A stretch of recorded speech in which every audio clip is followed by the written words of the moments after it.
Assalamualaikum warahmatullahi wabarakatuh.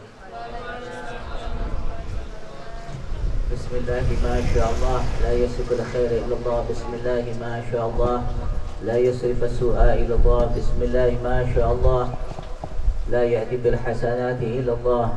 Bismillahi ma sya'allah, la hawla wa la quwata illa billah alil azim. Alhamdulillah, alhamdulillah rabbil alamin, nahmaduhu wa nasta'inu wa nastaghfiruh wa na'udzu billahi min shururi anfusina wa sayyiati a'malina. Man yahdihillahu fala mudilla lahu wa man yudlil fala hadiya lahu. Wa ashhadu an la ilaha illallah wahdahu la sharika lahu wa ashhadu anna sayyidina Muhammadan 'abduhu wa rasuluhu la nabiyya wa la rasula ba'da. Allahumma shalli wa sallim ala sayyidina Muhammadin al-Fatih lima ughliq al-khatim lima sabaq nasir al-haqq bil haqq والهادي إلى صراطك المستقيم وعلى آله وصحبه حق قدره ومقداره العظيم ومن سار على سنته واتبع إلى ملته لا يوم الدين فعلينا معهم وفيهم برحمتك يا أرحم الراحمين يا أرحم الراحمين يا أرحم الراحمين. سبحانك لا علم لنا إلا ما علمتنا إنك أنت العليم الحكيم. فتب علينا فتوب علينا فتوب علينا إنك تواب الرحيم. رب اشرح لي صدري ويسر لي أمري واحلل عقدة من لساني يفقه قولي وسد لساني واحلل قلبي بحق نبي وآلي وصحبه. اللهم يا من مقاليد الأمور كلها بيده وإليه يرجع الأمر كله. يا فتاح يا عليم افتح علي فتحا قريبا. يا فتاح يا عليم يا فتاح يا عليم. أما بعد، نوينا تعلم وتعليم ونفع والدفاع وتذكر وتذكير وإفادة والاستفادة والحث على التمسك بكتاب الله وسنة رسول الله صلى الله عليه وسلم ودعاء إلى الهدى ودلالة على الخير ابتغاء وجه الله مرضاته وثوابه قربه سبحانه وتعالى وإدخال السرور بقلب الحبيب صلى الله عليه وسلم جميع المؤمنين والمؤمنات والمسلمين والمسلمات يا رب العالمين. Hadirin yang dimuliakan oleh Allah Subhanahu wa taala.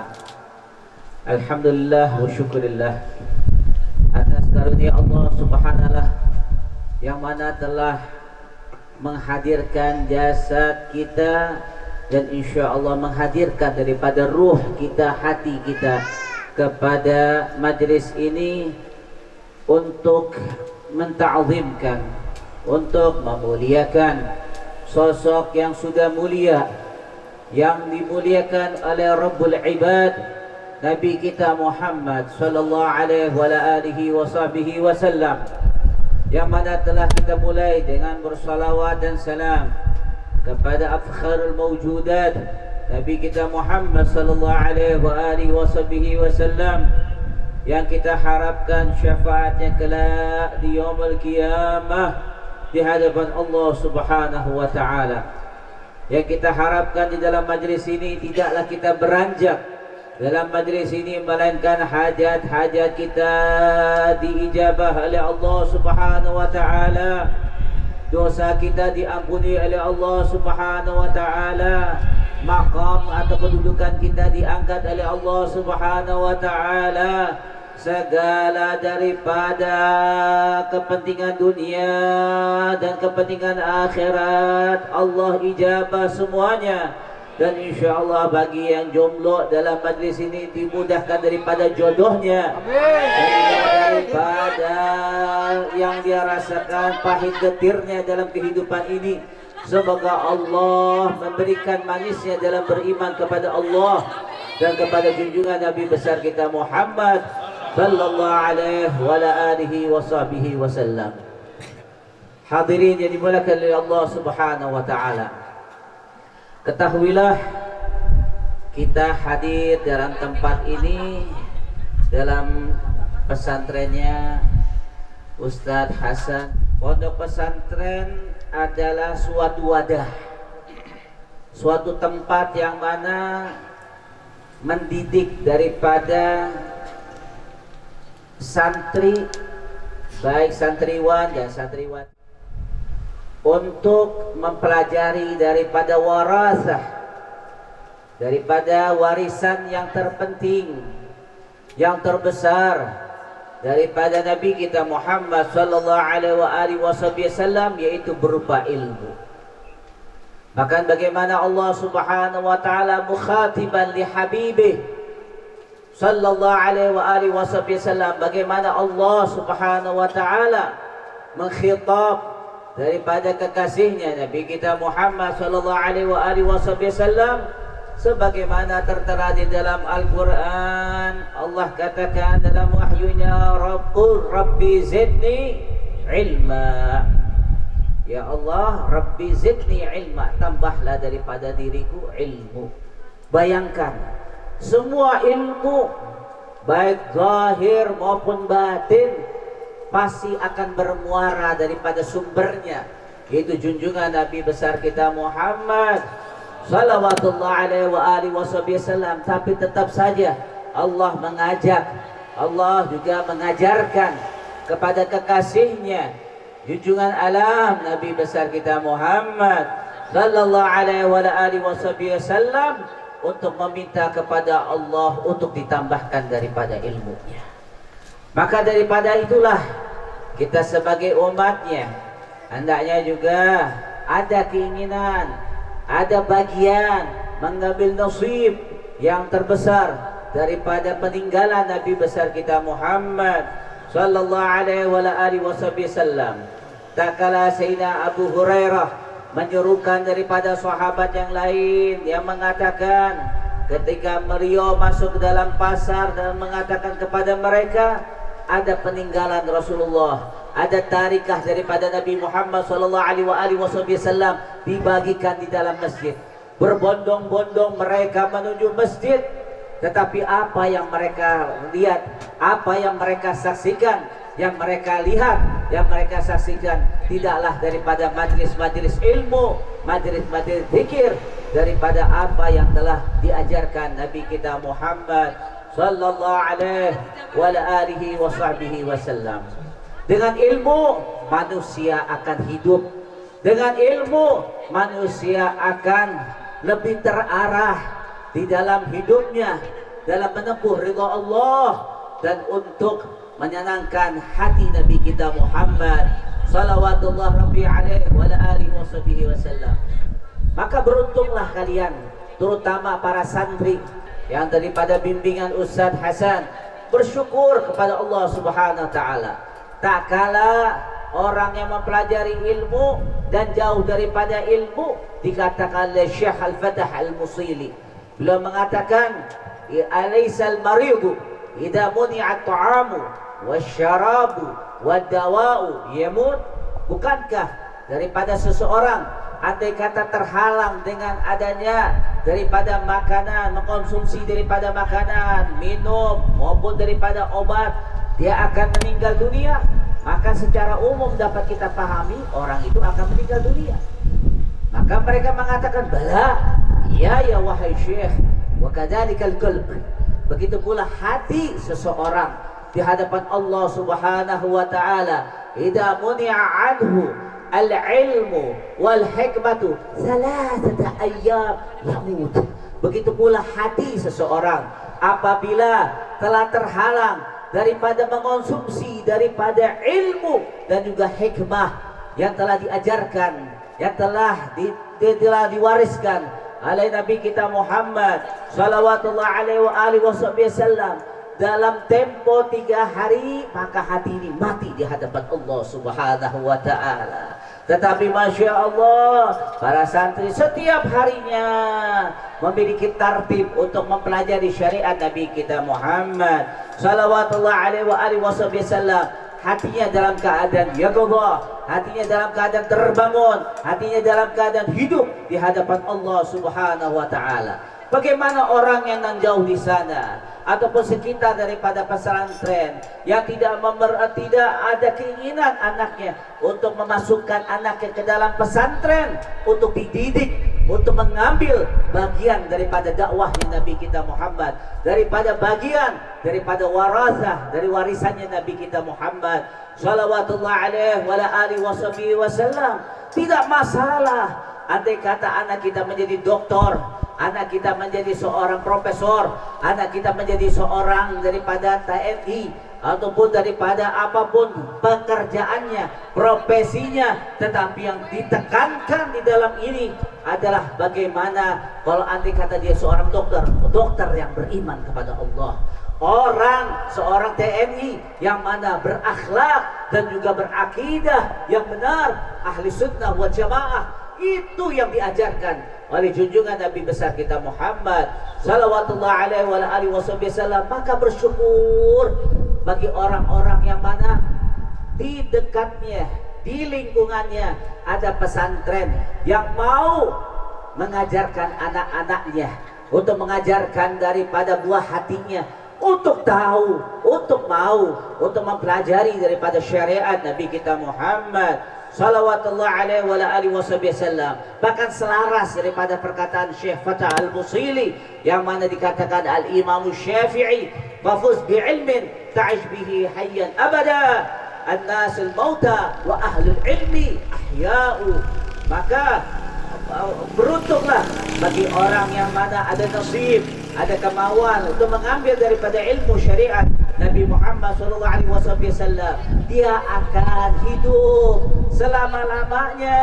Al-ilmu, orang yang berilmu, dia akan hidup di hadapan Allah. Sedangkan orang yang tidak berilmu, dia dalam keadaan mati di hadapan Allah Subhanahu wa taala. Sedangkan orang yang berilmu selalu hidup abadi di hadapan Allah Subhanahu wa taala.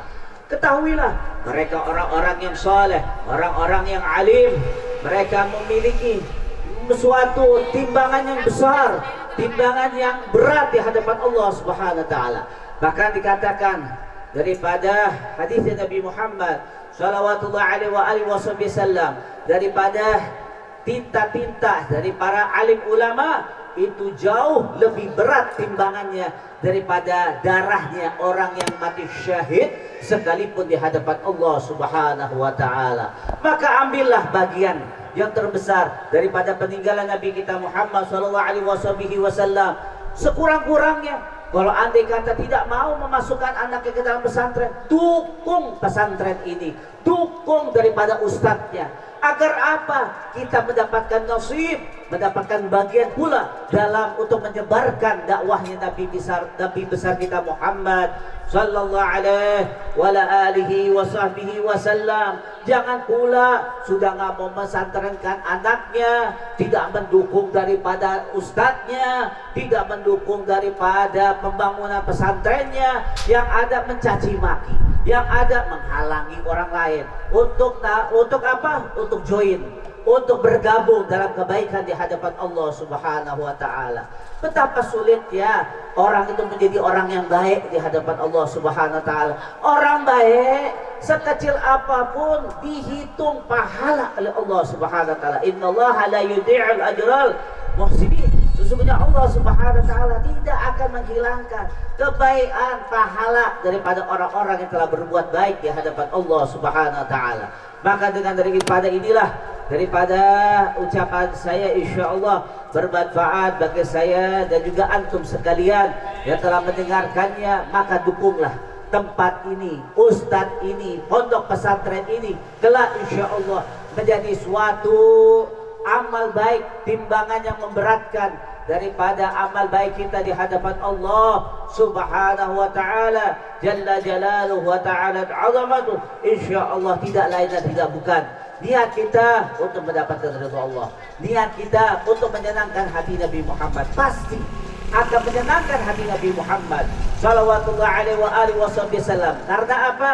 Basic niat kita mulia di sisi Allah Subhanahu wa taala. Maka daripada itulah semoga Allah Subhanahu wa taala mengijabahkan doa kita, mengampuni dosa kita, mengangkat harkat derajat kita, mengabulkan segala hajat-hajat kita. Amin ya rabbal alamin. Afu minkum bila taksir. Assalamualaikum warahmatullahi taala wabarakatuh.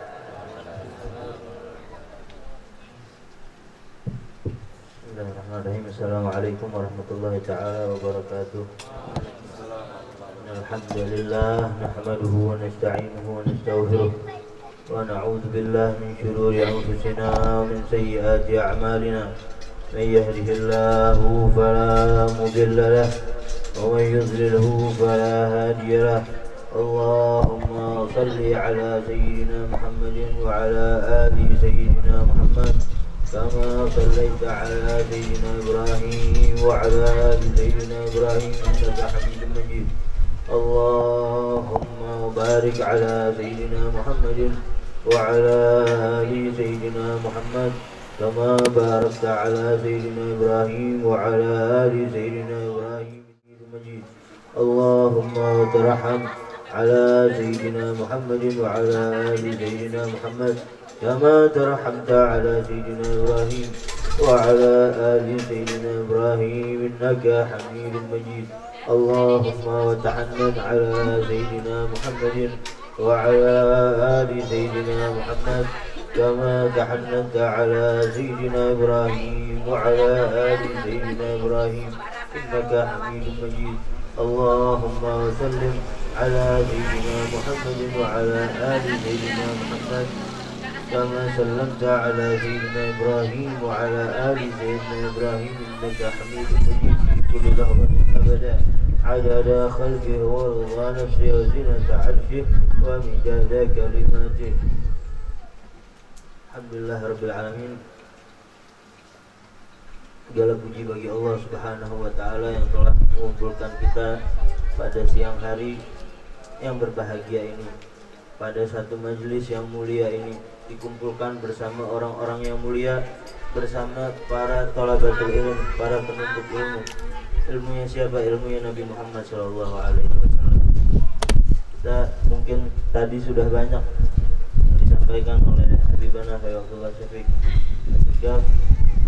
Dan kalau itu yang kita dengarkan tadi kita praktekkan, kita amalkan, kita terapkan dalam diri kita masing-masing, kita dukung pergerakan orang-orang yang ingin berbuat baik, sungguh itu adalah satu kebaikan yang besar dan sungguh sudahlah sangat cukup baik itu. Allah berfirman dalam Al-Qur'annya, "Qul hal yastawil ladzina ya'lamun wal ladzina la ya'lamun." Katakanlah, apakah sama derajatnya orang yang mengetahui dan orang yang tidak mengetahui? Adalah suatu ajakan, suatu dorongan untuk kita semua agar terus menambah daripada ilmu kita. Tadi ayat yang sudah disebutkan oleh Habib Syafiq, wa qul rabbi zidni ilman. Kita diperintahkan terus untuk meminta kepada Allah Subhanahu wa Ta'ala agar kita menambah daripada ilmu kita, agar kita terus belajar. Akan tetapi apa maksud dan tujuan daripada perintah kita untuk mempelajari ilmu-ilmu tersebut? Apa maksud dan tujuan kita diperintah untuk mempelajari ilmu-ilmu tersebut? Tentu yang namanya ilmu, tujuannya atau muaranya adalah amal. Sayyidul Habib Abdullah Baharun, belum lama ini saya melihat video beliau ketika Hall Habib Bakar bin Abdullah Rasul Kutub. Beliau mengatakan tadi, Habib Syafiq menyebutkan ada yang namanya wirasah, ada yang namanya warisan daripada Nabi Muhammad SAW. Dikatakan al ulama warasatul anbiya, ulama itu warasatul anbiya, pewarisnya para nabi. Tapi apa sih wirasah? Apa yang dinamakan warisan dari Nabi? Nabi mewariskan ada tiga kepada kita setidaknya. Yang pertama adalah ilmu yang kita pelajari di pondok-pondok pesantren, dari ulama, dari kita ngaji dari rumah ke rumah, kiai yang ngajar di musola, di langgar dan lain sebagainya. Ada ilmu fikih, ada ilmu nahwu, ada ilmu tasawuf, ada ilmu tafsir dan lain sebagainya. Bahkan ilmu tajwid, ilmu kita mengaji ini penting. Jangan diremehkan, itu yang namanya ilmu ngaji. Belajar tajwid itu jangan diremehkan. Kalau kita nggak lulus baca Fatihahnya, sholat kita nggak nyambung, nggak sah sholat kita. Kalau sholat kita nggak sah, ibadah-ibadah kita yang lain nggak ada yang diterima. Pentingnya belajar ngaji dari kecil, sampai bahkan sampai sekarang. Para ulama-ulama kita itu terus mengajarkan anak-anaknya cara membaca Al-Fatihah. Di Jawa Timur kalau kita ngaji di pondok-pondok lama, sebelum kita ngaji kitab-kitab yang gede, kita ngaji dulu sama kiainya. Gimana kita baca Al-Fatihah yang benar? Itu macam-macam orang, ada yang lulus 1 minggu, 1 bulan, 1 tahun, bertahun-tahun, bahkan ada yang nggak lulus Al-Fatihah. Jadi jangan diremehkan ulama-ulama yang mengajar di tempat-tempat terpencil, di musola-musola yang kecil, mengajarkan anak-anak kecil Al-Fatihah, itu pahalanya luar biasa besar. Karena kalau bukan dari tangan-tangan beliau ini, tidak akan itu anak bisa berkembang, tidak akan itu anak bisa beribadah dengan benar, tidak akan itu anak amal-amalan yang lain diterima, karena sholatnya juga tidak benar, karena Fatihahnya tidak benar. Ya. Kata Nabi, khairukum man ta'allama al-Qur'an wa 'allamah. Sebaik-baiknya kalian yang mempelajari Al-Qur'an dan mengajarkannya. Jadi ini ilmu dan pengajarnya itu adalah salah satu warisan yang ditinggalkan oleh Nabi. Bahkan dalam riwayat Al-Imam At-Tirmidzi disebutkan salah satu hadis bahwasannya semut yang ada di dalam lubangnya dan ikan-ikan yang ada di lautan itu terus bertasbih dan beristighfar kepada orang yang mengajarkan itu ilmu agama. Jadi ketika kita berbicara tentang pondok pesantren, tentang thalabatul ilm, para penuntut ilmu, itu kita berbicara tentang hal-hal yang memang diwariskan oleh Nabi, hal-hal yang memang dianjurkan oleh Nabi dan oleh Allah untuk orang itu memperbanyak ilmu, untuk orang itu mengajarkan ilmu, dan fadilahnya mereka itu sangat besar dan tidak bisa kita remehkan. Kemudian yang kedua, ada yang namanya amal. Ilmu aja kalau kita pelajari, apa hasilnya ketika kita mengetahui suatu ilmu, kalau kita tidak praktekkan itu, kita tidak munculkan itu dalam tindakan kita sehari-hari. Dalam Sofwatul Zubat, salah satu literatur klasik mazhab Syafi'i, dikatakan kullu man bighairi ilmin ya'malu amaluhu mardudatun la tuqbalu. Orang yang beramal tanpa ilmu, amalnya mardud, amalnya ditolak, la tuqbal, enggak diterima. Siapa orang yang beramal tanpa ilmu?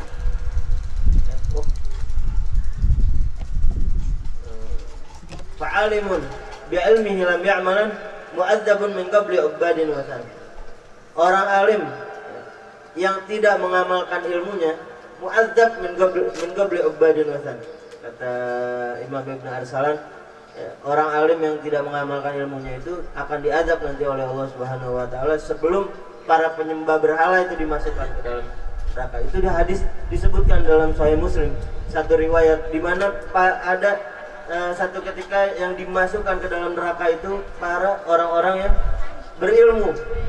Dimasukkan dulu ke dalam neraka, kenapa? Karena mereka menuntut ilmu satu, bukan karena Allah Subhanahu wa taala. Mereka menuntut ilmu untuk menyaingi para ulama atau membodoh-bodohi orang yang bodoh.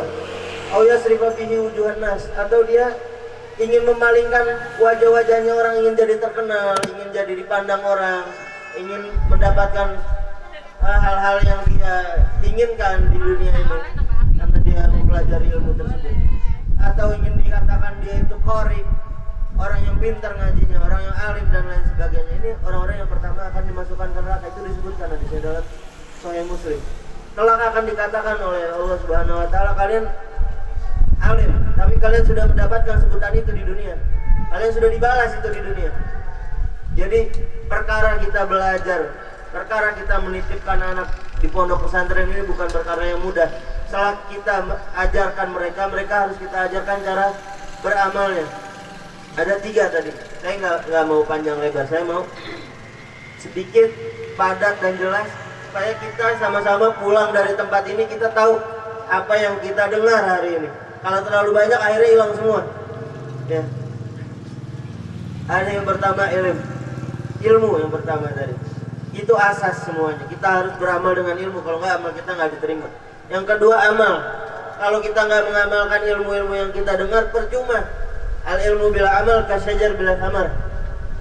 Ilmu tanpa amal itu seperti pohon yang tidak ada buahnya. Indah, iya, tapi nggak ada buahnya, nggak bisa dinikmatin orang. Kemudian yang terakhir ada hal, ada laku lampahnya Nabi Muhammad SAW. Bagaimana halnya beliau? Bagaimana ketika beliau mempraktekkan daripada amal tersebut? Kita boleh tahu yang namanya sholat seperti apa.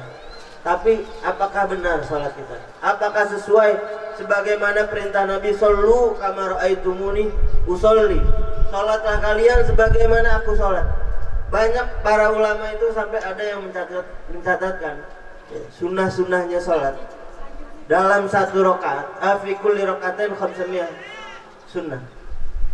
Ada para ulama itu yang mencatatkan sunnahnya salat, setiap 2 rakaat ada 500 sunnah. Kita sekarang kalau kita di sini aja, bahkan saya sendiri kalau disebutkan itu 500 sunnah, mungkin kita nggak tahu apa aja sih sunnahnya.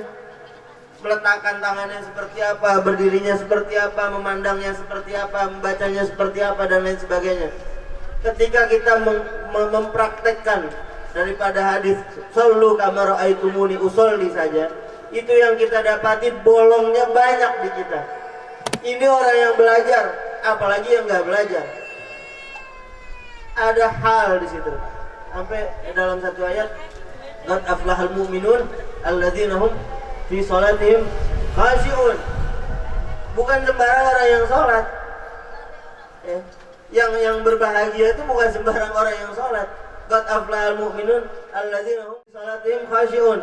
Kita tahu dari mana seorang ini sholat dengan khusyuk kalau tidak kita dengan ilmu, dengan amal, dengan hal. Gimana kita ngelihat para guru kita gimana ngelihat orang yang sebelumnya sampai ke Nabi Muhammad SAW. Ketika kita mendengarkan zikir, seperti apa hati kita, seperti apa keadaan hati kita ketika kita membaca la ilaha illallah, seperti apa keadaan hati kita, itu yang tidak perlu dijawab dan harus kita tanyakan pada diri kita masing-masing. Seperti apa kita ketika dihadapkan terhadap 3 hal ini, terhadap ilmu, terhadap amal, terhadap hal. Mudah-mudahan Allah Subhanahu wa taala berkahi waktu-waktu kita, berikan kita rezeki daripada ilmu yang berkah, yang dapat kita amalkan, yang dapat kita praktekkan dan dapat bermanfaat untuk kehidupan kita sehari-hari. Mudah-mudahan Allah jadikan para santri-santri yang mondok di tempat ini orang-orang yang bermanfaat untuk masyarakatnya, untuk negaranya, untuk agamanya, dapat menyebarkan ilmunya Rasulullah SAW kepada orang banyak, dapat menjadi fuqaha, muhadditsin, gurra, mufassirin dan lain sebagainya, dapat menjadikan mereka orang-orang yang takut kepada Allah Subhanahu wa taala. Karena kita lihat sekarang orang berilmu banyak, takut tidak sama Allah Subhanahu wa taala. Al-ilmu khasyah kullu yu'raf bidzaka ahlu. Ilmu itu semuanya adalah takut, adalah khauf. Semakin kita tahu, semakin kita takut. Dalam Al-Quran disebutkan innama yakhsyallaha min ibadihi al-ulama. Mudah-mudahan apa yang kita dengar di sini pada siang hari ini, di mana kita saling mengingatkan, saya mengingatkan ini kepada diri saya sendiri sebelum kepada para hadirin sekalian. Mudah-mudahan kita semua dapat mengambil ilmunya Rasulullah SAW, dapat mengikuti Rasulullah SAW, sehingga kita nanti di hari kiamat dikumpulkan bersama Rasulullah SAW di telaga haudnya Rasulullah SAW. Di hari ketika panas itu begitu terik, kulit kita begitu legam, nanti di sana kita bisa minum dari tangannya Rasulullah SAW. Cuma itu tujuan kita, nggak ada yang lain. Hidup berapa puluh tahun cuma kita hidup di sini. Setelah ini ada kehidupan yang lebih kekal, yang lebih abadi. Kita semuanya menuju ke sana. Tidak ada bedanya. Baik itu kiai, orang biasa, ustadz, habaib, haji dan lain sebagainya. Semua kita akan menuju ke sana dan nanti di sanalah hari penghakiman kita bersama. Bagaimana kita di sini mengikuti Rasulullah, hati kita mencintai Rasulullah, di sana nanti akan kita tuai. Hasilnya akan kita tuai buahnya. Mudah-mudahan apa yang kita dengar di sini semuanya bermanfaat. Apa yang disampaikan oleh Habib Abdullah Syafiq tadi semuanya dapat kita amalkan. Mudah-mudahan Allah dengar doa-doa kita, Allah angkat amal-amal kita pada siang hari ini. Akadamina billahi taufiq wal hidayah. Wassalamualaikum warahmatullahi taala wabarakatuh. Mohon maaf apabila ada salah kata dan ucap.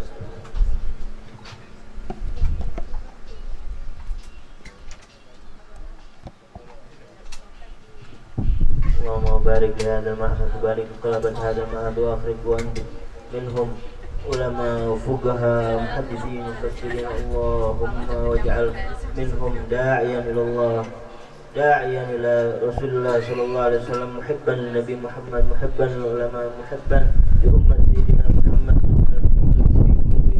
ar-rahmah wa